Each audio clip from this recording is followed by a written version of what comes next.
ভিতরে মা বোনদেরকে আমি লক্ষ্য করে বলতে চাই, আমাদের জগৎ হলো 5টা, আমাদের জীবন হলো 2টা। আমরা প্রথমে ছিলাম রূহ জগতে, রূহ জগৎ থেকে আমরা এসেছি আমাদের মায়ের জগতে, ঠিক কিনা বলেন? আমরা প্রথম ছিলাম রূহ জগতে, রূহ জগৎ থেকে আমরা দ্বিতীয়বার আসছি আমরা দ্বিতীয় জগতের মধ্যে মায়ের জগতে। মায়ের জগতে কিছু সময় কাটানোর পরে আমরা আসছি দুনিয়ার জগতে। দুনিয়ার জগতে কিছু সময় যখন নাকি আমরা কাটিয়েছি, পরবর্তীতে আমরা প্রবেশ করেছি কবর জগতের মধ্যে প্রবেশ করব। কবর জগৎ যখন নাকি শেষ হয়ে যাবে, আমরা চতুর্থ জগতের মধ্যে ঢুকবে, সেই জগতের নাম হলো ময়দানে মাহশর। আমার যুবক ভাইরা এবং পর্দার ভিতরে মা বোনেরা, যুবতীরা, ও যুবক ভাইরা, যখন নাকি ময়দানে মাহশরে যখন নাকি আমরা দাঁড়িয়ে যাব, আল্লাহর কুদরতি কাঠগড়ার সামনে দাঁড়িয়ে জবাব দেওয়া ছাড়া, 5টা প্রশ্নের উত্তর দেওয়া ছাড়া কোন আলেম, কোন পিসাব, কোন মানুষ, পৃথিবীর জমিনের কোন মানুষ, একমাত্র আমার নবী ছাড়া কোন মানুষ জবাব না দিয়ে কদম সরানোর কোনো ক্ষমতা নাই। এজন্য জনাব রাসূলুল্লাহ সাল্লাল্লাহু আলাইহি সাল্লাম ঘোষণা করেছেন, ও পৃথিবীর মানুষেরা, যখন নাকি তুমি রূহ জগৎ থেকে যখন নাকি মায়ের জগতে ঢুকলা, আবার যখন মায়ের জগৎ থেকে যখন নাকি আবার তুমি দুনিয়ার জগতে ঢুকলা রে, আবার দুনিয়ার জগতে তুমি যখন নাকি সময় দিয়ে যখন নাকি কবর জগতে ঢুকলা, কবর জগৎ থেকে যখন নাকি আবার তোমাকে যখন নাকি চতুর্থ জগৎ ময়দানে মাহশরে আল্লাহ রাব্বুল আলামিন তোমার জীবনের হিসাব নেওয়ার যখন দাঁড় করাবে, 50,000 সানা, 50,000 বছর তোমাকে জবাব দেওয়ার জন্য আল্লাহর কুদরতি কাঠগড়ার সামনে দাঁড়িয়ে থাকতে হবে। আমার যুবক ভাইরা, পর্দার ভিতরে মা বোনেরা, যখন হিসাব শুরু হয়ে যাবে, না জানি কার হিসাব কি পরিমাণ হয়, এমন ভাবে বন্দারা বান্দি চিন্তায় পড়ে যাবে। তাফসীরের কিতাবের মধ্যে আছে, হাদিসের মধ্যে আছে, চিন্তার কারণে কোন মানুষ গাম বের হয়ে গামের মধ্যে সাঁতার কাটবে, কোন মানুষের গাম তার হাঁটু পর্যন্ত হবে, কারো গাম গোটা পর্যন্ত হবে গো, কারো গাম নাভি পর্যন্ত হবে, কারো গাম গলা পর্যন্ত হবে, কারো গাম থুতি পর্যন্ত হবে, কারো গাম জবান পর্যন্ত হবে, কারো গাম নাক পর্যন্ত হবে। কোন কোন ব্যক্তি ওই গামের মধ্যে সাঁতার কাটতে থাকবে। আল্লাহ রাব্বুল আলামিন রাসূলকে জানিয়ে দিয়েছেন, ও আমার নবী রাহমাতুল লিল আলামিন মুহাম্মদুর রাসূলুল্লাহ সাল্লাল্লাহু আলাইহি ওয়াসাল্লাম, আপনি আপনার উম্মতদেরকে বলে দিন, যেদিন নাকি মানুষ বিচারের চিন্তায়, যেদিন নাকি মানুষ গামের মধ্যে সাঁতার কাটতে থাকবে গো, ওই দিন আমি আল্লাহ রাব্বুল আলামিন 7 শ্রেণীর মানুষকে আমার আল্লাহর কুদরতি এয়ার কন্ডিশনের ভিতরে জায়গা দিয়ে দিব। কয় ব্যক্তি? 7 শ্রেণীর ব্যক্তিকে আমি এয়ার কন্ডিশনের ভিতরে জায়গা দিয়ে দেব। ওই 7 ব্যক্তির দিকে আমি এখন যাব না, আমি একটু পরবর্তীতে যাব। আমার মুসল্লি ভাইয়েরা, আমরা ছিলাম রূহ জগতে, রূহ জগতের মধ্যে আমাদের কোনো রোগ ছিল না, আমাদের কোনো সমস্যা ছিল না। রূহ জগৎ থেকে রূহটা যখন নাকি মায়ের পেটে, যখন নাকি মায়ের যখন নাকি বক্সের ভিতরে, কবরের ভিতরে ঢুকছে, তারপরে কিন্তু আস্তে আস্তে বিভিন্ন ঝামেলায় কিন্তু আমাদেরকে গ্রাস করতে আরম্ভ করেছে। যখন নাকি আমাদের ভিতরে যখন নাকি আল্লাহ রাব্বুল আলামিন রূহ দিয়ে দিলেন, রূহ দেওয়ার পরে যখন নাকি আমাদের খাদ্যের প্রয়োজন হয়েছে, মায়ের পেটের ভিতরে, মায়ের কবরের ভিতরে এই মাসুম বাচ্চাকে যখন নাকি তার ভিতরে আত্মা ঢুকলো রে, এই পেটের ভিতরে খাদ্য ঢুকানোর কোনো ক্ষমতা পৃথিবীর কোনো ডাক্তারের নাই, পৃথিবীর কোনো বৈজ্ঞানিক নাই। আপনাদের দেশে কোন ডাক্তার আছে নাকি যে যখন নাকি বাচ্চার 6 মাস পার হয়ে যায়, মায়ের পেটের ভিতরে তার জন্য চিকিৎসা দেওয়ার মতো এবং খাবার পৌঁছানোর মতো, কেমন বালি পৌঁছানোর মতো, খাদ্য ঢোকানোর মতো কোনো ব্যবস্থা আছে? নাই। আল্লাহ রাব্বুল আলামিন বলে, হে পৃথিবীর মানুষ, ওরে দুনিয়ার মানুষ, ও যুবক যুবতী, তুমি তো যুবক যুবতী ছিল না, যখন মায়ের পেটের ভিতরে যখন নাকি তোমার যখন খাদ্যের প্রয়োজন ছিল, পৃথিবীর কোন ডাক্তার তোমার মায়ের পেটের ভিতরে খাদ্য ঢোকানোর ক্ষমতা ছিল না। আমি আল্লাহ রাব্বুল আলামিন তোমার মায়ের পেটের নাভির সাথে, ও বাচ্চা, এবং তোমার নাভির সাথে আমি আল্লাহ রাব্বুল আলামিন একটা কুদরতি তার ঢুকাইয়া দিলাম। ওই তারের মাধ্যমে তোমার মায়ের মাসিক রক্তগুলি আমি আল্লাহ রাব্বুল আলামিন তোমার পেটের ভিতরে আমি আল্লাহ পাস করে দিয়েছি।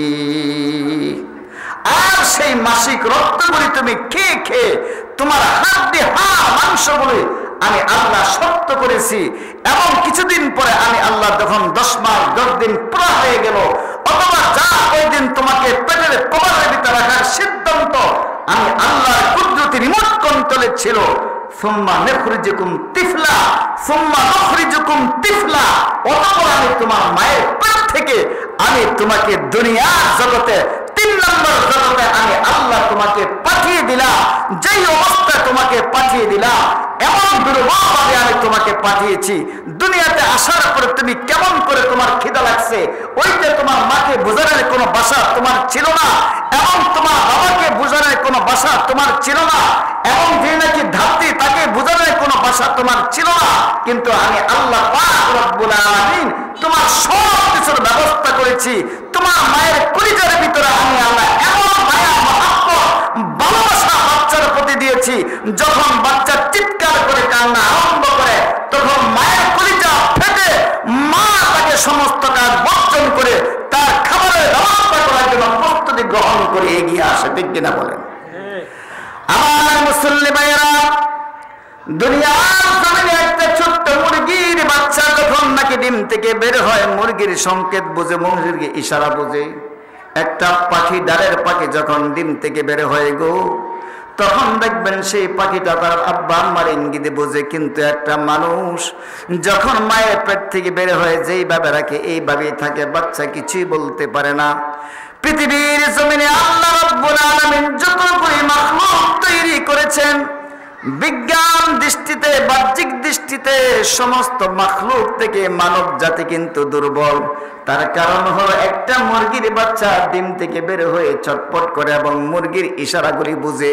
কিন্তু একটা মানুষের বাচ্চা, ছোট্ট বাচ্চা যখন নাকি মায়ের পেট থেকে বের হয়, সে কিন্তু দীর্ঘ সময় পর্যন্ত কিছুই বুঝে না। না বুঝার কারণে আল্লাহ বলে, বান্দারে আমি তোমাদেরকে পৃথিবীর জমিনে সবচাইতে দামি এবং সম্মানী মাখলুক করে আমি আল্লাহ সৃষ্টি করেছি। তোমরা এত সুন্দরভাবে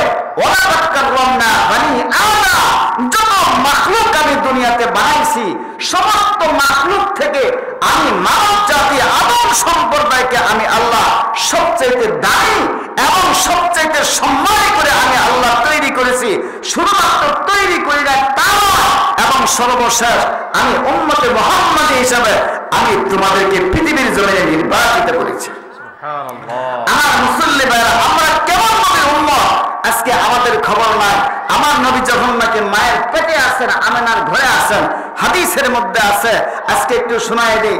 আল্লাহ পাক সুবহানাহু ওয়া তাআলা মাকে যখন আমেনার গর্ভে যখন নাকি আমাদের নবীকে যখন নাকি দিয়েছেন, কিছু কয়েক মাস পরে কিন্তু আব্দুল্লাহ বাবা পৃথিবীর জমিন থেকে বিদায় হয়ে গিয়েছে।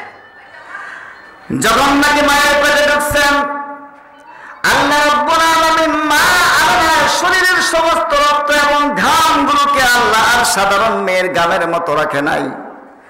ঘামগুলোকে আল্লাহ রাব্বুল আলামিন আতরের ট্যাঙ্কিতে পরিণত করে দিয়েছেন। মা আমেনার শ্বশুর ছিল আব্দুল মুত্তালিব। মা আমেনা যখন নাকি রাস্তা দিয়ে বের হতেন, যে দিক দিয়ে বের হতেন ওই দিক দিয়ে কিন্তু একটা সুগন্ধি গ্রাম আরম্ভ হয়ে যাইতো। মানুষ বলতো আব্দুল মুত্তালিবের এই বউ পুত্র বধূ, তার তো পৃথিবীর জমিনে স্বামী নাই, সে তো হলো বিধবা। কিন্তু এমন বড়ি স্প্রে ব্যবহার করে রাস্তা দিয়ে হাঁটে গো, যেইটা নাকি পৃথিবীর জমিনে যাদের স্বামী আছে তারাও কোনোদিন ব্যবহার করে না। এমনি ভাবে যখন নাকি একদিন, 2 দিন, 1 মাস, 2 মাস যখন নাকি এরকম ভাবে যখন নাকি মক্কার শহর গলিতে গলিতে যখন নাকি কথাগুলি প্রমাণ হয়ে গেল, আব্দুল মুত্তালিব লজ্জাযুক্ত ভাবে আয়েশা আব্দুল মুত্তালিবের বউকে বলল, অবস্থিত স্ত্রী, তোমার পুত্রবধূকে তুমি বলে দাও যে যেন নাকি উন্নত মানের সুগন্ধি লাগাইয়া বডি স্প্রে দিয়ে যেন নাকি সে রাস্তায় বের না হয়। তার কারণ হলো আমি আরব দেশের মধ্যে সবচেয়ে বড় লিডার এবং সবচেয়ে বড় নেতা। মানুষ কিন্তু একটু কানাকানি ঘোষাঘুষি করতেছে যে আমার ছেলে পৃথিবীর জমিনে নাই, কিন্তু আমার পুত্রবধূ এত উন্নত মানের বডি স্প্রে দিয়া কাকে দেখায় কোন দিকে যায়। আব্দুল মুত্তালিবের স্ত্রী মা আমাকে ডেকে বলল, হে পুত্রবধূ বৌমা, তোমার শ্বশুর আব্দুল মুত্তালিব এরকম বলেছে, মক্কার অলিতে গলিতে নাকি কানা ঘোষা হইতেছে তুমি নাকি অত্যন্ত দামি স্প্রে দিয়ে, অত্যন্ত দামি বডি স্প্রে ব্যবহার করে, সুগন্ধি ব্যবহার করে তুমি নাকি মার্কেটে যাও, তুমি নাকি রাস্তা দিয়ে চলাফেরা করো, তোমার শ্বশুরের মান সম্মানে আঘাত আসতেছে গো, তুমি এগুলি ব্যবহার বন্ধ করো। চোখের পানি ছেড়ে দিয়ে মা আমেনা বলল, শাশুড়ি আপনি আসেন, আপনার হাতটুকু আমার হাতের সামনে, মুখের সামনে, আমার জবানের সামনে দিয়ে দেন। আমি আপনার পুত্রবধূ যখন নাকি থুতু নিক্ষেপ করব, থুতুর মধ্যে দেখবেন থুতুর কোনো গন্ধ নাই, শুধুমাত্র সুগন্ধি আর সুগন্ধি। আমেনা শাশুড়ির হাতের তালুর মধ্যে থুতু মারলেন, থুতু মারতে দেরি এমন সুগন্ধি শাশুড়ির নাকের মধ্যে ঢুকলো। শাশুড়ি বলেন, পৃথিবীর মার্কেটে এমন সুগন্ধি কোনোদিন দেখি না। আমার মুসল্লিরা শুধুমাত্র মুখের থুতু নয়, মা আমেনা যখন নাকি তার শরীর থেকে গাম বের হতো, ওই গামটুকু এত সুগন্ধি ছিল, রাস্তা দিয়ে যখন নাকি বের হতেন পিছন থেকে কয়েক মাইল, সামনে থেকে কয়েক মাইল পর্যন্ত মানুষ বলতে পারত নিশ্চয়ই আব্দুল মুত্তালিবের পুত্রবধূ, নিশ্চয়ই আব্দুল মুত্তালিবের পুত্রবধূ হয়তো এখান দিয়ে যাইতেছে অথবা এই রাস্তা দিয়ে আসতেছে। এমন সুগন্ধি আল্লাহ গোটা বডিকে বানাইয়ে দিয়েছেন কার বরকতে? জানাবে রাসূলুল্লাহ সাল্লাল্লাহু আলাইহি ওয়াসাল্লামের বরকতের বিনিময়।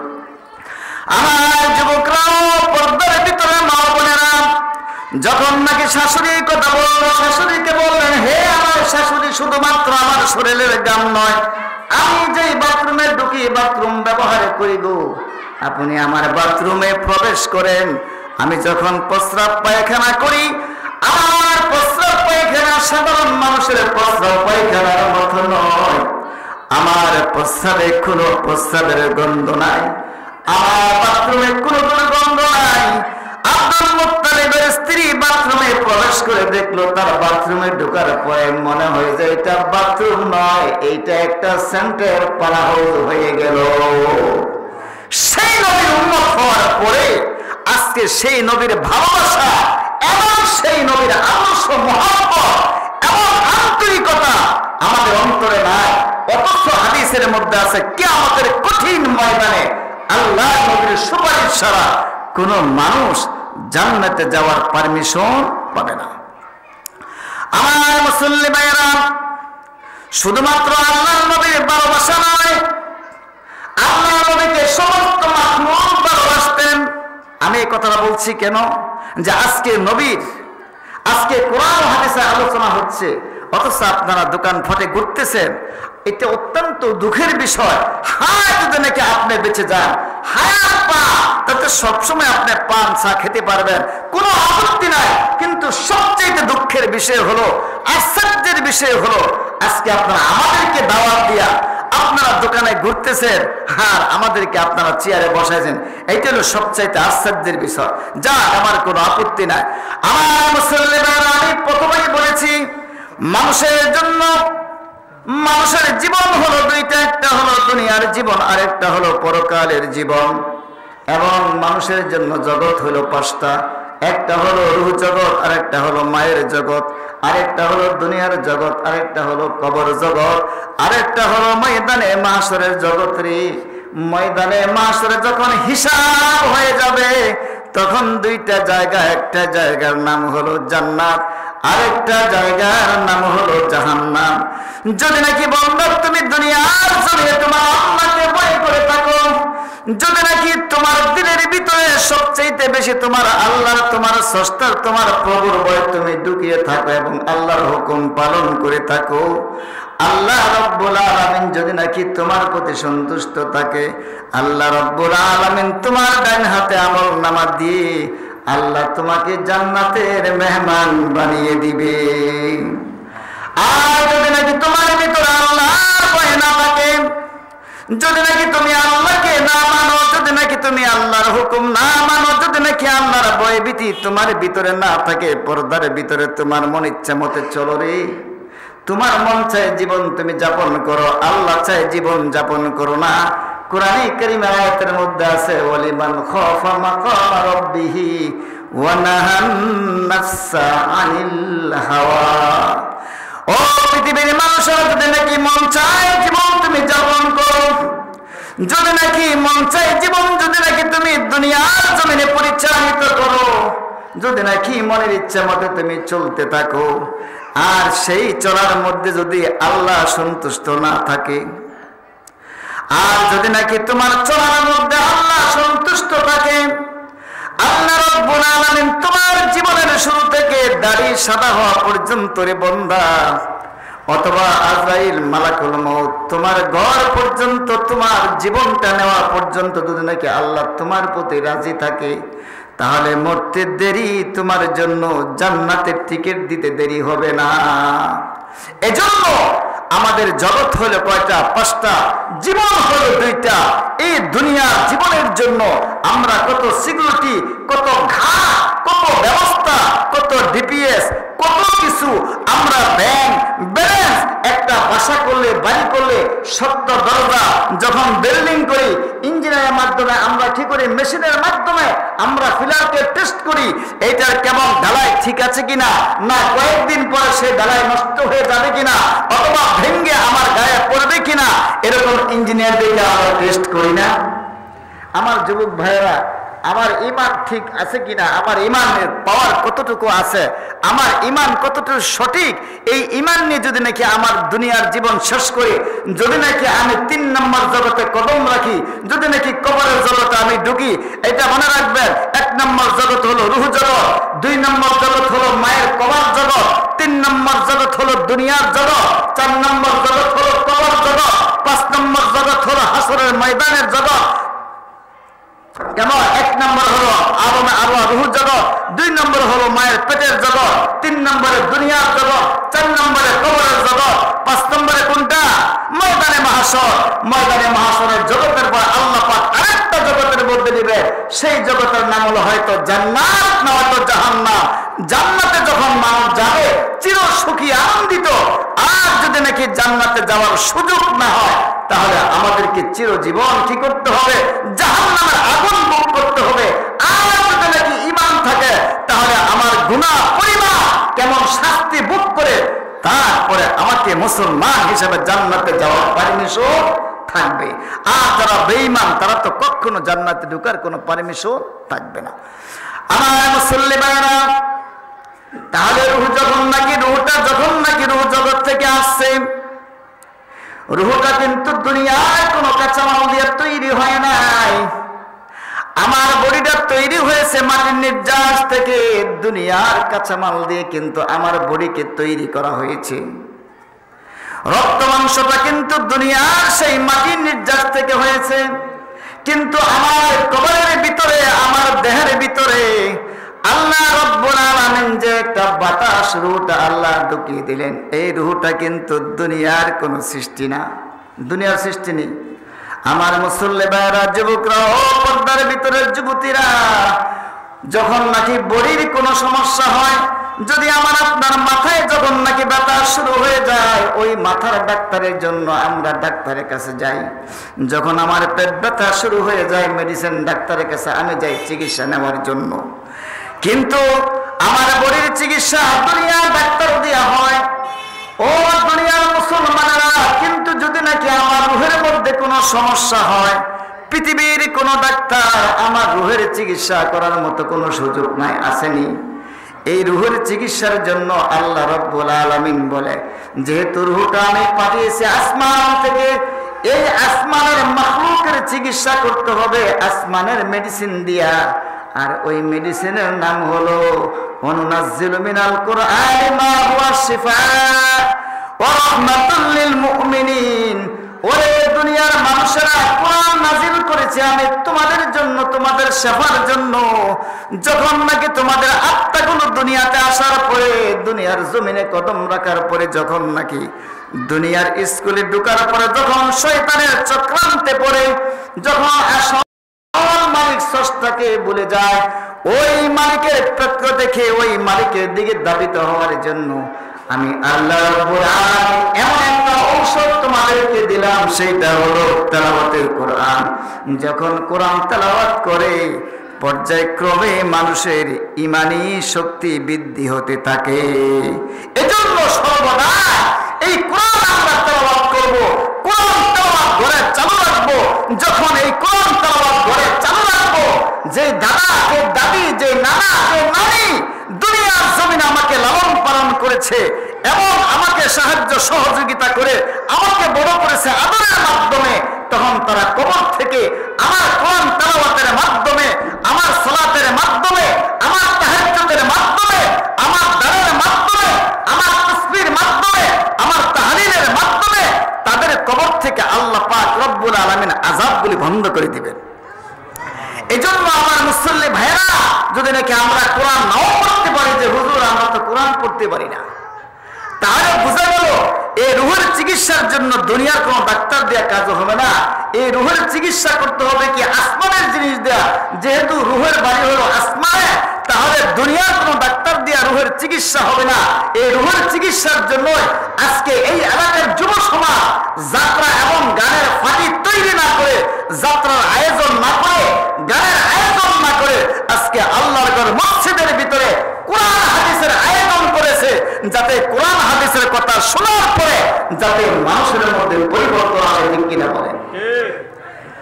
আমার মুসল্লি ভাইরা, আজকে যারা নাকি কোরআন, যারা নাকি আজকে ওয়াজের আয়োজন করেছে, যারা কোরআন হাদিসের আয়োজন করেছে, যদি নাকি কিয়ামত পর্যন্ত এই আয়োজনটা চালু থাকে, প্রথম যারা চালু করেছেন কিয়ামত পর্যন্ত যত লক্ষ কোটি কোটি মানুষ এই আয়োজনটা করবে। যারা প্রথম চালু রেখেছেন, চালু করেছেন, হাদিসের মধ্যে আছে আল্লাহ রাব্বুল আলামিন কিয়ামত পর্যন্ত সমস্ত মানুষ করে যেই পরিমাণ সওয়াবের মালিক হবে গো, যারা প্রথমে ভালো কাজটা চালু করে দিল, আল্লাহ তাদের আমল নামার মধ্যে একাই ওই পরিমাণ সওয়াব লিখে দিবে। মান সান্না সুন্নাতা খায়রিন ফাত্তাবা আলাইহা ফালাহু আজরুহু ওয়া মিসলু উজুরি মান ইত্তাবাহু মিন গায়রি মানকুস। এখন আমরা প্রশ্ন করতে পারি, হুজুর কিয়ামত পর্যন্ত শত হাজার লক্ষ কোটি মানুষ এই ভালো কাজটা করে যে পরিমাণ সওয়াবের মালিক হবে, প্রথম যারা নাকি যে কমিটি কাজটা চালু করছে, আল্লাহ তাদের কুদরতি অ্যাকাউন্টে ওই পরিমাণ সওয়াব আল্লাহ জমা করতেই থাকবে। তাহলে আমরা পরবর্তী যারা সিচুয়েশন এবং পরবর্তী যারা প্রজন্ম, তাহলে তাদের সওয়াব থেকে কি আল্লাহ কমতি করবে? রাসূল ঘোষণা দিয়েছেন, রাসূল বলে আমি জানি আমার উম্মতে প্রশ্ন করবে, এজন্য 1400 বছর পূর্বে আল্লাহ রাসূল সেই প্রশ্নের গুপ্ত প্রশ্নের জবাব দিয়েছেন, লান ইয়ানকুস মিনহু শাইআ। হে পৃথিবীর মানুষরা, আমার উম্মতরা যারা প্রথম একটা ভালো কাজকে চালু করে স্টার্ট দেয় এবং চালু করে কিয়ামত পর্যন্ত যত শত হাজার লক্ষ কোটি মানুষ করবে, সম পরিমাণ সওয়াব প্রথম করে নেওয়া আমল নামায় আল্লাহ তাদের কুদরতি অ্যাকাউন্টে জমা দিয়ে দিবে। কিন্তু পরবর্তী লোকের সওয়াব থেকে আল্লাহ চুল পরিমাণ কমতি করবে না, যেহেতু আল্লাহর গোডাউনে তো সওয়াবের কোনো অভাব নাই। আমার মুসল্লি ভাইয়েরা, সওয়াবের তো কোনো অভাব নাই। তার কারণ হলো দুনিয়ার জমিনে আল্লাহ রাব্বুল আলামিন যতই আপনাকে ধনী বানাক না কেন, যতই আপনার ব্যাংকের মধ্যে টাকা থাকুক না কেন, অ্যাকাউন্টে টাকা থাকুক না কেন, আমার এক ভাই যখন নাকি একবার আপনার কাছে হাওলাত চাইবে আপনি দিবেন, দ্বিতীয়বার যখন নাকি আপনার কাছে যাইবে আপনি চেক দিবেন, তৃতীয়বার চেক দিবেন। যখন নাকি এই লোকটা চতুর্থবার যখন নাকি আপনার কাছে যাবে গো, আমি আসছি আপনার চেকটা লিখে দেন, আপনার ব্যাংক অ্যাকাউন্ট থেকে আমি টাকা উত্তোলন করার জন্য। আপনার যতই বন্ধু হোক না কেন, যতই আপন ভাই হোক না কেন, চতুর্থবারের মাথায় আপনি কোনোদিন তাকে আর চেকের পারমিশন দিবেন না। দিবেননি? আমার মুসলমান এমন এক আল্লাহ রাব্বুল আলামিন আমাদেরকে সৃষ্টি করেছেন। দুনিয়ার মানুষ আপনাকে দেখলে পলায়ন করে, কিন্তু আল্লাহ রাব্বুল আলামিন আরশ আজিম থেকে প্রথম আকাশে এসে আল্লাহ বান্দাকে ডাকে, বান্দাকে ডাকে, আল্লাহ আস্তাগফিরিন ফাগফির আল্লাহ। কি আছো রে দুনিয়ার জমিনে, তোমরা না বুঝার কারণে গুনাহ করেছো, না বুঝার কারণে জিনা করেছো, না বুঝার কারণে ডাকাতি করেছো, না বুঝার কারণে তোমরা চুরি করেছো, না বুঝার কারণে নামাজকে বর্জন করেছো। আমি আল্লাহ রাব্বুল আলামিন তোমাদেরকে ক্ষমা করার জন্য আমার আরশে আজিম চেয়ারটুকু ছেড়ে আমি প্রথম আকাশে চলে আসলাম। তোমরা আমি আল্লাহর কুদরতি কদমে সেজদা দিই, আমার কুদরতি কুলের সামনে দুইটা হাত উত্তোলন করো।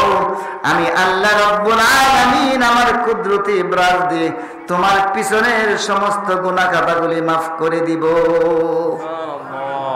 এজন্য আমরা সর্বদা ইয়া আইয়ুহাল্লাযীনা আমানুত্তাকুল্লাহ হাক্কা তুকাতিহি, যদি নাকি আমরা আল্লাহকে ভয় করার মতো ভয় করি, আমরা যদি নাকি পৃথিবীতে আল্লাহকে ভয় করি, সমস্ত মাখলুক আমাকে ভয় করবে, আপনাকে ভয় করবে। আর যদি নাকি আমরা আল্লাহকে না মানি, আমার স্ত্রী পর্যন্ত আমাকে কখনো মানবে না, মানবে না।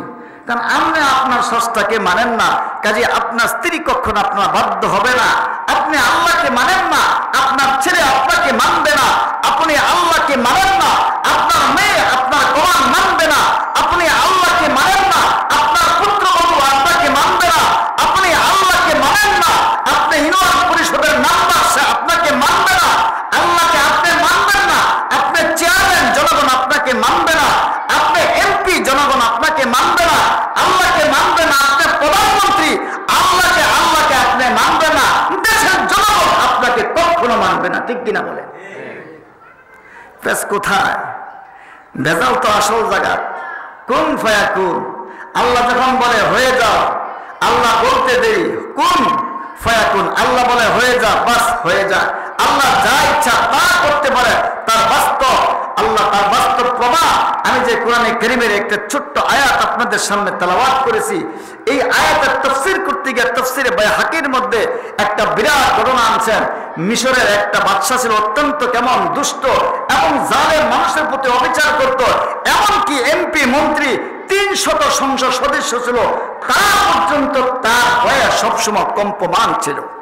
না জানি কোন সময় কোন মন্ত্রীর ফাঁসি হয়ে যায়, না জানি কোন সময় কোন এমপির ফাঁসি হয়ে যায়, না জানি কোন সময় কোন মন্ত্রীর ফাঁসি হয়ে যায়। কারণ দীর্ঘদিন সময় ক্ষমতায় থাকার পরে ওই মিশরের বাদশা, জালিম বাদশা, অত্যাচারিত বাদশা এমনভাবে মানুষের উপর নির্যাতন চালিয়েছে, শেষ পর্যন্ত একদিন বলল, বাদশা এই দীর্ঘদিন আমি ক্ষমতা চালিয়েছি এবং তোমাদেরকে বিভিন্ন মন্ত্রী হিসেবে আমি মুখে নিয়োগ দিয়েছি, তাহলে আজকে তোমরা আমার জন্য একটা কি করো, ভালো একটা ঘোড়া তৈরি করো, ভালো একটা ঘোড়া আমার সামনে হাজির করো এবং এমন একটা পোশাক তোমরা আমার জন্য হাজির করবা যেই পোশাকটা মিশর শহরের মধ্যে কোনো ব্যক্তির গায়ে লাগে নাই। আল্লাহ বুঝেন কত বড় অহংকারী।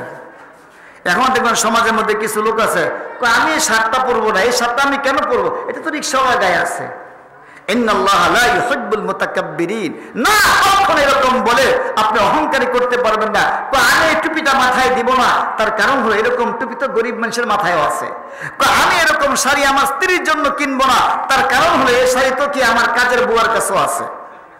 তো কাজেই বাচ্চা বললো কি যে আমার জন্য, তখন তার প্রাইভেট কার নাই, নোয়া গাড়ি না, পাতারও গাড়ি নাই, কথা বলছেন। তখন ছিল ঘোড়া বললো আমার জন্য আমাকে স্পেশাল ঘোড়া তোমরা তৈরি করো, প্রস্তুত করো, যে ঘোড়ার মতো ঘোড়া আমার দেশে কোনো এমপি মন্ত্রী তো দূরের কথা, যেন আর দ্বিতীয় কোনো ব্যক্তি সেই ঘোড়া ব্যবহার করে নাই, এমন একটা ঘোড়া তোমরা তৈরি করো।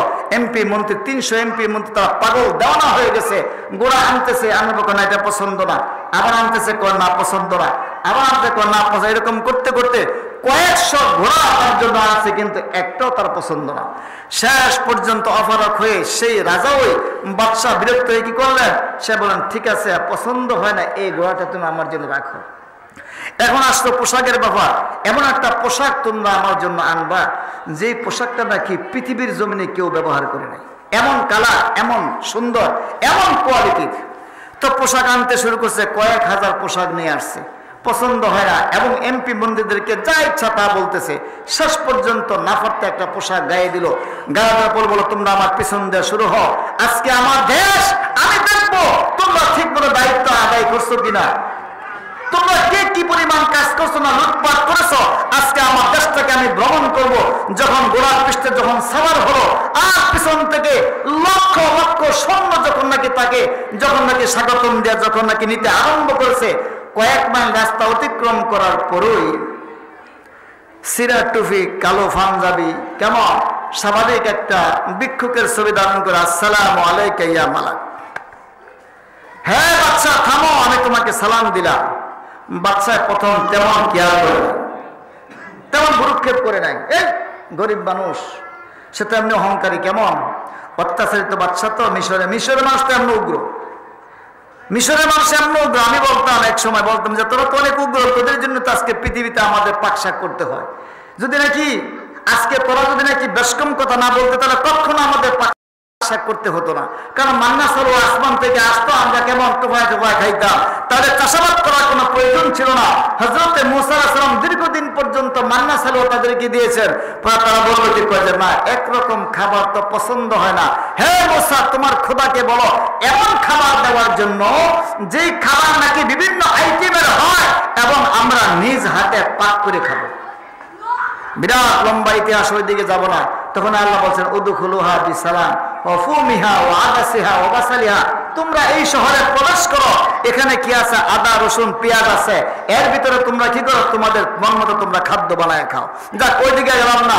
তো শেষ পর্যন্ত করলো কি, যখন কিছুক্ষণ বলো আসসালামু আলাইকা, হ্যাঁ তুমি থামো, বেশি ভ্রুক্ষেপ করে নাই। তো ফকির সিরা টুপি, সিরা পাঞ্জাবি গায়ে নিয়ে কি করছেন, সামনের দিকে আগাইছেন। ব্যাপারটা খিরি, আমার সামনে এমপি মন্ত্রী পর্যন্ত আগায় না, আর সিরা টুপি ভিক্ষুক কেমন সে আমার দিকে আগাইতেছে। তো বাদশাহ স্পিড একটু থামাইছেন, ব্রেক চাপ দিছেন। তো ব্রেক চাপ দেওয়ার পরে ঘোড়ার লাগাম টান দিছেন। টান দেওয়ার পরে একটু কাছে গিয়ে বললো যে আমি আপনাকে প্রথম সালাম দিছি বাদশাহ সাহেব। বাদশাহ সাহেব, আমার সালামটাকে আপনার কাছে তেমন মূল্যায়িত হয় নাই। কন্যা দাঁড়াইলাম তো, এখন না, তুমি পরবর্তী আসো, আগে আমার দেশটাকে আমি ভ্রমণ করি। দীর্ঘদিন পরে আমি শত শত সৈন্য নিয়ে আজকে এমপি মন্ত্রী নিয়ে আমি আজকে বের হয়েছি, আমার দেশটা কিভাবে সাজাইছে এই সাজানো দেশটাকে দেখার জন্য। কাজে তোমার কথা থাকলে তুমি পরবর্তীতে আসো, কিন্তু আজকে তুমি আমাকে বাধা তৈরি করো না। বললো আপনি আমার দেশ দেখতে নাইছেন, আপনি যে আল্লাহ বানাইছে, যিনি বানাইছে ওনার হুকুম কি আপনি মানছেননি? কয় তুমি কি? গোড়ার লাগাম চাপ দিয়ে দিচ্ছে। তুমি কি আমার ছিল না? আমাকে তো আল্লাহ পাঠাইছে, তুমি প্রথম মনে করেছে যে আমি তো দুনিয়ার ভিক্ষুক। জালিম বাদশা, আমি তো দুনিয়ার ভিক্ষুক না, আমি আল্লাহর পক্ষ থেকে হুকুম নিয়ে সব দিনের পারমিশন নিয়ে আসছি। আল্লাহ বলেছে এই মুহূর্তে লক্ষ লক্ষ সৈনিকের সামনে তোকে লাঠি মেরা গোড়ার পৃষ্ঠ থেকে বিদায় করে দেওয়ার জন্য। বাদশা বলল মালাকুল মউত, ওরে মালাকুল মউত, তুমি তো আমাকে নিবা, আমার আল্লাহ আমাকে দুনিয়ার জমিন থেকে বিদায় করবে, কোনো আপত্তি নেই, আমার কোনো আপত্তি নাই। আমিও জানি দুনিয়ার জীবন দুইটা, একটা হলো আমার, আমিও জানি মানুষের জীবন দুইটা, একটা হলো দুনিয়ার জীবন আর একটা হলো পরকালের জীবন রে মালাকুল মউত। তবে তুমি কিছুক্ষণ আমাকে সময় দাও, আমি বাসায় গিয়ে আমার পরিবারের সাথে আমি একটু কথা বলবো, আমার পরিবারকে আমার রাষ্ট্রীয় ব্যাপারটা বুঝাইয়া দিব। মালাকুল মউত বলল, হে জালিম বাদশা, দীর্ঘদিন পর্যন্ত তুই মানুষের প্রতি অত্যাচার করেছ। আল্লাহ রাব্বুল আলামিন তোকে মায়ের পেট থেকে আল্লাহর অশেষ মেহেরবানি দয়া কুদরতের মাধ্যমে তোর মায়ের মাসিক রক্তকে আল্লাহ জবান দিয়া ঢুকায় নাই, কারণ এই জবান দিয়া তুই আল্লাহ শব্দ উচ্চারণ করবি, এই জবান দিয়া কিন্তু তুই কোরআন তেলাওয়াত করবি। হে জালিম বাদশা, তোর মায়ের পেট থেকে মাসিক রক্তের মাধ্যমে তোর বইটাকে সুন্দর করে আল্লাহ রাব্বুল আলামিন তৃতীয় জগৎ দুনিয়ার জমিনে যখন তোকে পাঠিয়ে দিল, দুনিয়ার ক্ষমতা পেয়ে, দুনিয়ার সম্পদ পেয়ে আল্লাহ রাব্বুল আলামিনের দাসত্ব গোলামি আল্লাহর কথা বলে গিয়েছ, আল্লাহর কথা তোমার মনে নাই। এখন আল্লাহ রাব্বুল আলামিন তোমাকে সুযোগ দিয়েছে, দেখি আমার বান্দা কি করে। আমি বান্দাকে সুযোগ দিলাম রে, এতদিন পর্যন্ত সুযোগ দিয়েছেন, এখন আর তোমাকে মুহূর্ত পর্যন্ত সময় দিবে না, সেকেন্ডের জন্য আল্লাহ তোমাকে সময় দিবে না। আল্লাহ বলেছেন এই অবস্থায় তোমাকে গোড়ার পৃষ্ঠ থেকে লাথি মাইরা বিদায় করে দেওয়ার জন্য। আর তোমাকে সুযোগ দেওয়া হবে না। লক্ষ লক্ষ সৈনিকের সামনে, হাজার হাজার মানুষের সামনে সাথে সাথে গোড়ার পৃষ্ঠ থেকে বের করে দিলে আমার যুবক ভাইরা, পর্দার ভিতরে মা বোনেরা, বুড়া হওয়ার সময় আমার না দাড়ি সাদা হবে, এই পারমিশন আপনাকে কে দিয়েছে? এই পারমিশন আমাকে কে দিয়েছে? যদি আমরা নামাজের কথা বলি, অনেক সময় ঘর থেকে আওয়াজ হয়, এখন তো নামাজের সময় হয় না। যখন যুবকদেরকে বলা হয় নামাজ পড়ো, এখন তো আমার নামাজের সময় হয় না। আরে যুবক, তোমার সময় কোন সময় আসবে তুমি তো বলতে পারবে না। মালাকুল মউত আজরাইল সাফারি গরীবুন ওয়াজাদি লা ইউবাল্লিগানি ওয়া কুওয়াতি যাওফা ওয়াল মাউত ইয়াতলুবনি। আরে আমাদের ভবন তো অনেক দূরে, মালাকুল মউত তো 24 ঘন্টা আমার পিছনে ঘুরতেছে, কিন্তু আমার তো খবর নাই। এজন্য সর্বদাই আমাকে মৃত্যুর জন্য প্রস্তুত থাকতে হবে। না মানে কোন সময় মালাকুল মউত আজরাইল আমার সামনে চলে আসে আমি তো জানি না, আমার জানার কোনো সুযোগ নাই। আল্লাহ পাক সুবহানাহু ওয়া তাআলা এই সুযোগ কাউকে দেয় না এবং কেউ পর্যন্ত দিবে না। এজন্য যুবকরা, মুসল্লি ভাইয়েরা, আমরা কিছু সময় আমরা দিব এই মাহফিলের কাজে। যখন দিব, আল্লাহ পাক রব্বুল আলামিন ঘোষণা করেছেন, যদি কিয়ামতের ময়দানে যদি বান্দার কোনো সময় না পায়, তাহলে আল্লাহ দেখবে বান্দার দুনিয়ার জমিনে আমার কাজে সময় কতটুকু দিছে। আল্লাহ পাক সুবহানাহু ওয়া তাআলা ওই সময়টাকে মাধ্যম বানিয়ে আল্লাহ পাক বান্দার জীবনের, আল্লাহ পাক বান্দার দুনিয়া জীবনের সমস্ত গুনাহ খাতাগুলি মাফ করে আল্লাহ বান্দাকে জান্নাতের মেহমান বানিয়ে দেবে। আল্লাহ তো বিভিন্ন বাহানা খুঁজবে। এজন্য ইয়া আইয়ুহাল্লাযীনা আমানুত্তাকুল্লাহ, ইয়া আইয়ুহাল্লাযীনা আমানুত্তাকুল্লাহ, ও পৃথিবীর মুমিনরা, তোমরা আল্লাহকে ভয় করো। হাক্কা তুকাতিহি, জান্নিভাবে আল্লাহ তোমাদেরকে ভয় করার জন্য বলেছে। সাদ্দাদ অত্যন্ত শক্তিশালী ছিল, সাদ্দাদ অত্যন্ত শক্তিশালী ছিল, কিন্তু তার ভিতরে আল্লাহর ভয় ছিল না। সাদ্দাদকে যখন নাকি আল্লাহ রাব্বুল আলামিন বলেছিলেন মালাকুল মউত, সে যখন নাকি বুড়ার পৃষ্ঠ থেকে নামছে, এক পাও জান্নাতে আরেক পাও জান্নাতের বাহিরে, সাদ্দাদ বলেছিল আল্লাহর তৈরি জান্নাতে আমি ঢুকবো না গো, আমার অর্থ সম্পদ দিয়ে মেধা দিয়ে আমি একটা জান্নাত বানিয়ে নিব। জান্নাত বানাইছে এবং জান্নাত দেখার জন্য গোড়ার পৃষ্ঠ থেকে নাইমা একটা পাও জান্নাতের ভিতরে দিয়েছে, আর একটা পাও কিন্তু জান্নাতের বাহিরে। আল্লাহ মালাকুল মউতকে বলেছেন, মালাকুল মউত এই মুহূর্তে লাথি মেয়েরা বিদায় করে দে। মালাকুল মউত আল্লাহর কাছে বলল, রব্বুল আলামিন আমার তো মায়া লাগতেছে। কই কেন? রব্বুল আলামিন এত আনন্দের সাথে জান্নাতরা তৈরি করেছে গো আল্লাহ, এখনো পর্যন্ত জান্নাতে ঢুকতে পারে নাই। জান্নাতে ঢোকা তো দূরের কথা, শুধুমাত্র একটা পাও জান্নাতের গেটের মধ্যে দিয়েছে, আর একটা পাও জান্নাতের বাহিরে। আল্লাহ তুমি বলতেছ এই মুহূর্তে তোমার এই সাদ্দাতকে দুনিয়ার জমিন থেকে বিদায় করার জন্য আমার ভিতরে তার জন্য একটা মায়া। এবার আল্লাহ রাব্বুল আলামিন মালাকুল মউত আজরাইলকে ডাক দিয়া বলে, হ্যাঁ ঠিক আছে, ও মালাকুল মউত, তোমার যখন নাকি তার জানটা বের করতে যখন নাকি তোমার মায়া লাগছে, ওরে মালাকুল মউত তোমার জীবনে আর কোন জান বের করতে তোমার মায়া লাগছে নি? এখন মালাকুল মউত বলে, হ্যাঁ রব্বুল আলামিন, আটলান্টিক মহাসাগরে যখন নাকি একটা বাচ্চা ভূমিষ্ঠ হয়েছিল,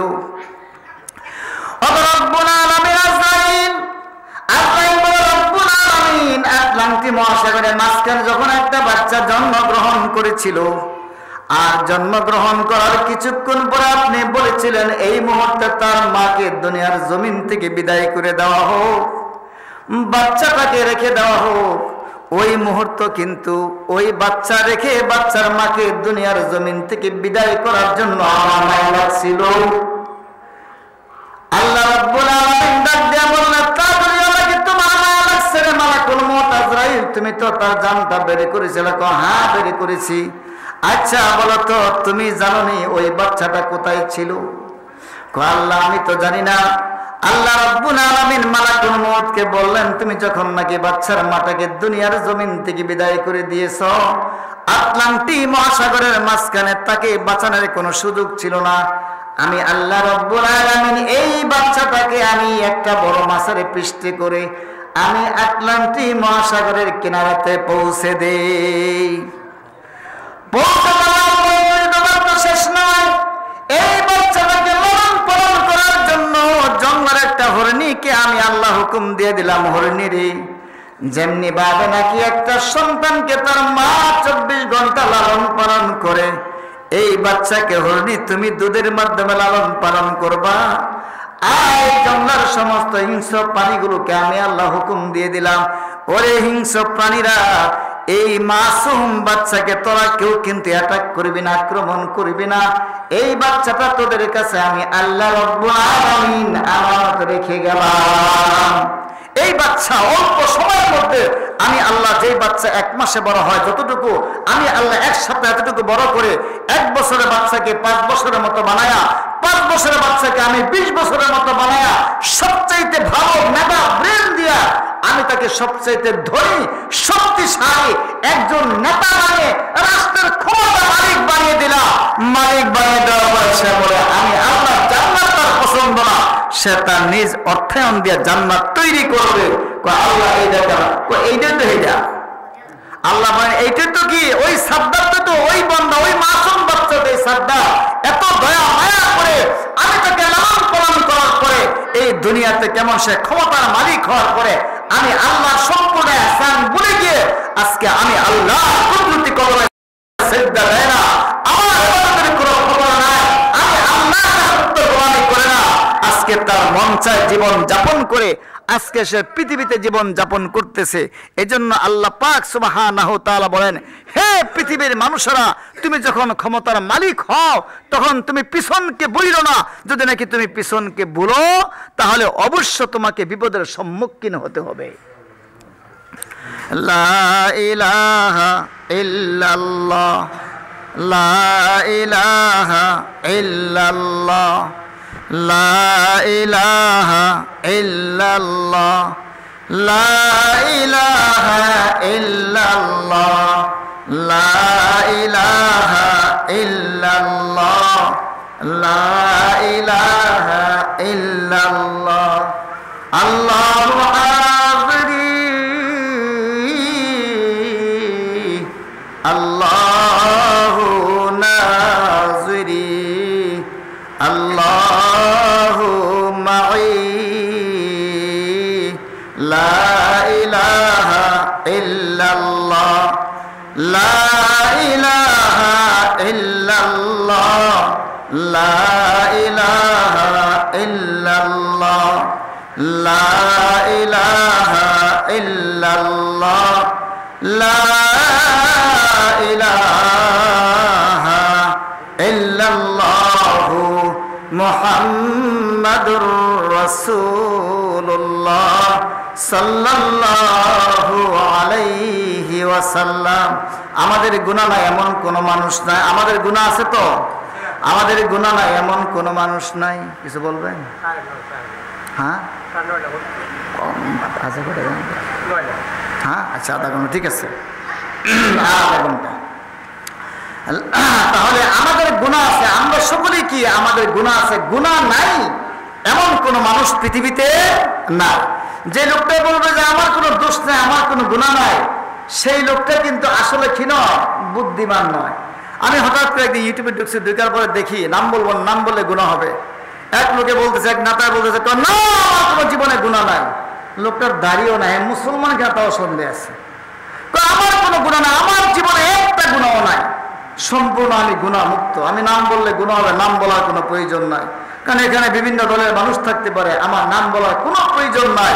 আমি বললাম, হায়, মানুষ যখন পাগল হয় তখন মানুষকে জাগাতে নেওয়ার কোনো সুযোগও থাকে না, এটাকে বলা হয় নামবাসরা পাগল। আল্লাহ পাক সুবহানাহু ওয়া তাআলা এরকম পাগল তো শুধু এখন নয়, এরকম পাগল আব্বা সাল্লামের জমানায় ছিলেন। কারণ তার ছেলে কাবিল পাগল হয়ে গিয়েছিল, বলছে আব্বা তাব্বা মাইনা লাভ নাই, তোমার আল্লাহ তাআলা মাইনা লাভ নাই। নূহ আলাইহিস সালামের জমানায় কি পাগল ছিল ওনার ছেলে কেনা? সে বলছিল হে আব্বা, তোমার মতো আব্বা তাব্বা মাইনা আমার লাভ নাই। এরকম রাসূলের জীবনও ছিল পাগল। ঠিক বর্তমান যুগে এই রক্তের কিছু পাগল পৃথিবীতে আছে, তাদের ব্যাপারে আমাদের চিন্তা করে লাভ নাই। খতামাল্লাহু আলা কুলুবিহিম ওয়া আলা সামিহিম ওয়া আলা আবসারিহিম গিশাওয়া। আল্লাহ পাক সুবহানাহু ওয়া তাআলা তাদের দিলের মধ্যে কেমন কুফরি ছিল দিয়া চিল মেরেছে, তারা কখনো হেদায়েত গ্রহণ করবে না। তার কারণ হলো আবু তালেব জানতো যে আমার ভাতিজা কি 100% কি নবী। যদি না জানতেন তাহলে আবু তালেব তো অবশ্যই জানে। তার কারণ কি, রাসূল পৃথিবীতে আসার পর থেকে যে অলৌকিক ঘটনাগুলি দেখছেন আবু তালেব, এরকম অলৌকিক ঘটনা রাসূলের মাও দেখে নাই। এরকম অলৌকিক ঘটনা, আশ্চর্য ঘটনা আব্দুল মুত্তালিবও দেখে নাই। যে হালিমাতুস সাদিয়া রাসূলকে দুধ পান করাইছেন তিনিও দেখেন নাই। কারণ রাসূল যেদিন পৃথিবীতে জন্মগ্রহণ করেছেন, এদিন রোম সম্রাটের কয়েকটা ফিলারের গম্বুজ ভেঙে জমিনে পড়ে গেছে, এবং যে একটা আগুন তারা সবসময় জ্বালায় রাখতো। আপনি দেখবেন ট্রাম্প এবং নেতানিয়াহু যখন নাকি তারা মিটিংয়ে বসে, দেখবেন তাদের পাশে একটা আগুন থাকে অত্যাধুনিক মেশিন দিয়া। এটা হলো ইহুদিদের একটা কি, তাদের একটা পূজার একটা যন্ত্র, কেমন একটা মূর্তির মতোই তারা সবসময় আগুনকে পূজা করে। সেই আগুনটা রাসূল যেদিন পৃথিবীতে জন্মগ্রহণ করেছেন ওই দিন ওই আগুনটা নিভে গিয়েছিল। দুনিয়া সৃষ্টির পর থেকে তারা ইহুদিরা আগুনটা জ্বালাইছে, কোনদিন সে আগুনটা নিবে না। কিন্তু রাসূল যেদিন দুনিয়াতে আগমন করেছেন ওই দিন হঠাৎ করে সে আগুনটা নিভে গিয়েছে। তারা আবু তালেব জানতেন যে আমার ভাতিজা 100% নবী, কিন্তু আবু তালেব মানার সুযোগ হয় না। তার কারণ মানার নাম কিন্তু, জানার নাম কিন্তু মুসলমান নয়, মানার নাম হলো মুসলমান। এই জন্য সর্বদা ক্বালা ক্বালান নবী সাল্লাল্লাহু আলাইহি ওয়াসাল্লাম মান আমিলা বিমা আলিমা আওরাসাহুল্লাহু মা লাম ইয়ালাম। নবী আমার ডেকে বলে, ও পৃথিবীর মানুষেরা, ওরে আমার উম্মতেরা, আল্লাহ রাব্বুল আলামিন আমাকে জিবরিলের মধ্যে মেসেজ দিয়েছেন, মান আমিলা, যে ব্যক্তি আমল করে, আওরাসাহুল্লাহ, যে ব্যক্তি আমল করে যা কিছু জানলো, জানা জিনিসের প্রতি যে ব্যক্তি আমল করে, আল্লাহ রাব্বুল আলামিন অজানা জিনিসগুলো আল্লাহ কুদরতি ক্যাসেট ফিট করে আল্লাহ রাব্বুল আলামিন তাকে জানিয়ে দেয়। আপনি যা জানছেন যখন তার প্রতি আমল করবেন, তখন আল্লাহ আপনার সিনার ভিতরে একটা কুদরতি মেমোরি দিয়া, আল্লাহ পাক একটা কুদরতি টেপ রেকর্ড দিয়া আল্লাহ পাক বাকি অজানা জিনিসগুলোকে আল্লাহ আপনাকে জানাই দিবে। সুবহানাল্লাহ বলবেন না? আরে একবার সুবহানাল্লাহ বললে একটা জান্নাতে একটা ফলের গাছ তৈরি হয়। কো হুজুর, এত ফলের গাছ না কি করবো? আপনারা তো ওয়াজ করেন, এক ফলের গাছ নাকি 6666 কেমন তালা বিশিষ্ট একটা ভবন হবে, এবং প্রত্যেক ভবনের প্রত্যেক কামরার ভিতরে ফলযুক্ত শাখা পোশাকে ঢুকবে। তাহলে এত ফলের গাছ দিয়ে কি করবো? আমার মুসল্লি ভাইয়েরা, একটা আমলের জন্য মানুষকে আমাদের মাঠে সারা ময়দানে মাহশর ঘুরবে, কিন্তু কোনো ছেলে মেয়ে তাকে একটা আমল দিবে না। এই জন্য আমার মুসল্লি ভাইয়েরা, আমার সময় প্রায় শেষ। তাহলে আমাদের সকলের গুনাহ আছে, এখন আমাদের গুনাহ থেকে তওবা করতে হবে। বনী ইসরাঈলের জমানার মধ্যে একটা ধোপা ছিল, ওই ধোপা তার যন্ত্রণায় এলাকার মানুষ কেমন অতিষ্ঠ হয়ে বললো, ঈসা আলাইহিস সালাম, আমাদের এলাকার মধ্যে একটা ধোপা আছে, এই ধোপায় তো আমরা যখন তার কাছে কাপড় দিই, আমাদের কাপড়গুলি সে নষ্ট করে ফেলে এবং একজনের কাপড়কে আরেকজনকে দিয়ে দেয়। তুমি একটা কাজ করো, তুমি তো মানুষকে হত্যাও করতে পারো, তুমি তো মানুষকে জীবিত করতে পারো, তুমি তো সবকিছুই পারো, তাহলে এই ধোপাকে তুমি পৃথিবীর জমিন থেকে বিদায় করে দাও।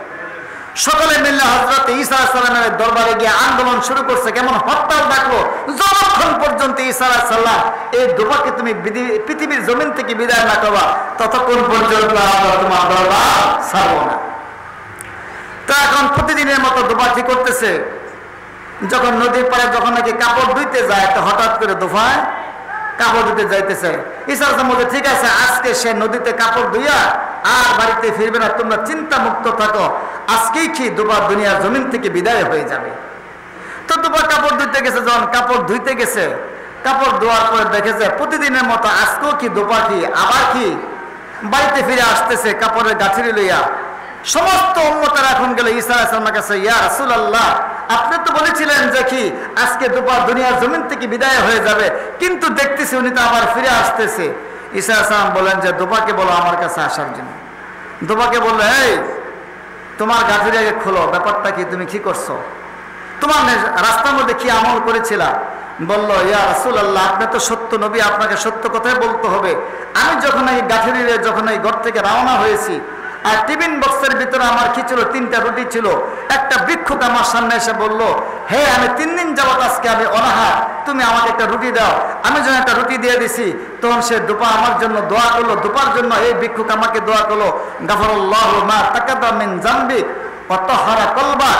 সে ভিক্ষুক আমার জন্য দোয়া করলো, তুই দুনিয়ার জমিনে আসার পর থেকে আমাকে রুটি দেওয়া পর্যন্ত যত গুনাহ করেছ, আমি আল্লাহর কাছে বলে দিলাম, আল্লাহ তোর সমস্ত গুনাহ খাতাগুলি মাফ করে দেয়। এই কথা বলার পর দুপা খুশি হয়ে কেমন আরেকটা রুটি দিয়া দিলেন। যখন আরেকটা রুটি দিয়ে দেন, তখন দুপা দোয়া করলো, গাফারাল্লাহু মা তাকাদ্দামা মিন যামবিকা ওয়া মা তাআখার। কেমন বললো যে, হে দানকারী ব্যক্তি, তোমার জীবনের শুরু থেকে আজ পর্যন্ত এবং মৃত্যু পর্যন্ত যত গুনাহ তুমি করবা, আল্লাহ পাক সুবহানাহু ওয়া তাআলা তোমার সমস্ত গুনাহ ক্ষমা করে দেবে। যখন এই কথা বলছেন, তখন তৃতীয় একটা রুটি ছিল, এইটাও কি দিলেন, দিয়া দিলেন। যখন দিয়া দিলেন, তখন সে বলল, হাফিজাকাল্লাহু তাআলা আন বালিয়াতিস সামাই ওয়া বানাল্লাহু লাহু লাকা কসরান ফিল জান্নাহ। হাফিজাকাল্লাহু তাআলা আন বালিয়াতিস সামা। যখন দুপায় যখন তৃতীয় রুটি যখন নাকি ভিক্ষুককে দিয়া দিল, ভিক্ষুক আল্লাহর কুদরতি কদমের মধ্যে কেমন সিজদা দিয়া 2 হাত উত্তোলন করে বলো, আল্লাহ, সে যখন নাকি আমাকে 3টা রুটি যখন দিয়া দিল একের পর এক, আল্লাহ গো, তুমি তাকে আসমানি জমিনি সমস্ত বড় মুসিবত থেকে আল্লাহ তুমি তাকে তোমার কুদরতি হাত দিয়া হেফাজত করো, এবং জান্নাতের মধ্যে তার জন্য একটা জান্নাতের টাওয়ার তুমি বানিয়ে দাও। এই কথা বলার পরে ঈসা আলাইহিস সালাম বললেন, ঠিক আছে, তোমার গাঁটটি খোলো। গাঁটটি খোলার পরে দেখলো গাঁথরির ভিতরে একটা কালো সাপ। ওই কালো সাপটার মুখের মধ্যে কষ্টিপ মারা। ঈসা আলাইহিস সালাম বলল যে, আমি তো বলেছিলাম আল্লাহর কাছে তাকে হত্যা করার জন্য, পৃথিবীর জমিন থেকে নিয়ে যাওয়ার জন্য। সে যখন নাকি এই আমলটা করছে, এই আমলের বিনিময়ে আল্লাহ পাক সুবহানাহু ওয়া তাআলা অবশ্য তার জন্য কেমন মালাকুল মউত হিসাবে এই কালো সাপকে পাঠিয়েছিল, তাকে ধ্বংস করে পৃথিবীর জমিন থেকে বিদায় করার জন্য, আমি নবীর দোয়া বাস্তবায়ন করার জন্য। কিন্তু সে যে আমল করেছে, এই দানের বিনিময়ে, এই আমলের বিনিময়ে আল্লাহ পাক সুবহানাহু ওয়া তাআলা গজব ঠিকই পাঠাইছেন, কিন্তু সেই কালো সাপের মধ্যে আল্লাহ কষ্টিপ করে দিয়েছেন, যাতে করে নাকি তাকে ধ্বংস করে পৃথিবীর